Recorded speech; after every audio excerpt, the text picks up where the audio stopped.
स्वामी चरित्र सारामृत अध्याय 3. श्री गणेशाय नमः. धन्य धन्यते या जगती स्वामी चरणी ज्यांची भक्ती, त्यासी नाही पुनरावृत्ती. पद पावती कवल्य निर्वाकार स्वामी मूर्ती, लोकां चमत्कार दाविती. काही वर्ष करुणी वस्ती, मंगळ वेडे सोडिले. मोहळा माझी वास्तव्य करिता, अप्पा टोळ झाले भक्त. तेथेची साकल्य वृत्त, अल्पमती केबिवनू. सवे घेऊन स्वामीसी, टोळ जाती कलकोटासी. धर्म मार्गावर टोळीसी, मागे परतणे भाग पडे. टोळी गेली या परतोनी, स्वामी चालले उठोनी. बहुत वर्जेले सेवकांनी, परिनच मानिले तया. तेथून या निघाले, कलकोटा प्रती आले. ग्रामद्वारी बैसले, यतिराज स्वेच्छने. तेथे एक विध होता, तो करिताची थट्टा. परी काही चमत्कार करिता, महासिद्ध समजला. पूर्ण पुण्यस्तव निश्चिती, आले चोळप्पाचे गृहाप्रती.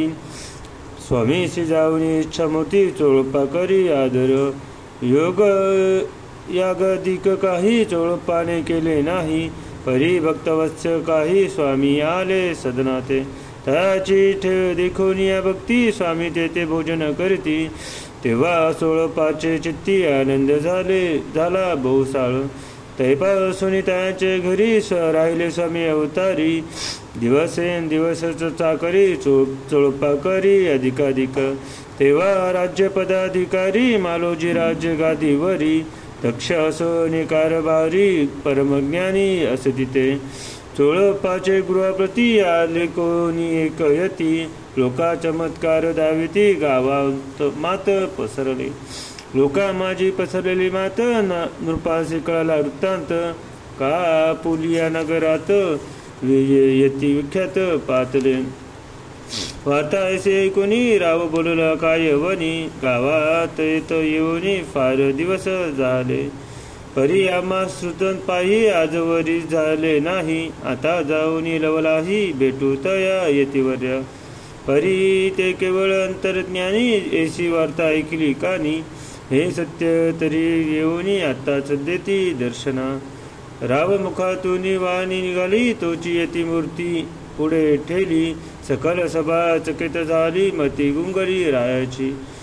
खून पटली अंतरी, स्वामी केवळ अवतारी. अभक्त पळून गेली दुरी, चरणी भक्ती जडिली ते. सकळ सभा आनंदली, समस्त पाऊले वंदिली. षडोपचारे पूजली, स्वामी मूर्ती नृपराय. इति श्री स्वामी चरित्र सारामृत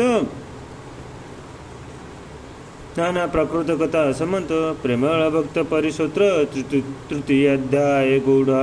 श्री स्वामी राज पूर्णमस्तु. श्रीरस्तु शुभ भवतु. इति श्री स्वामी चरित्र सारामृत अक्कलकोट नगर प्रवेश तृतीय अध्याय.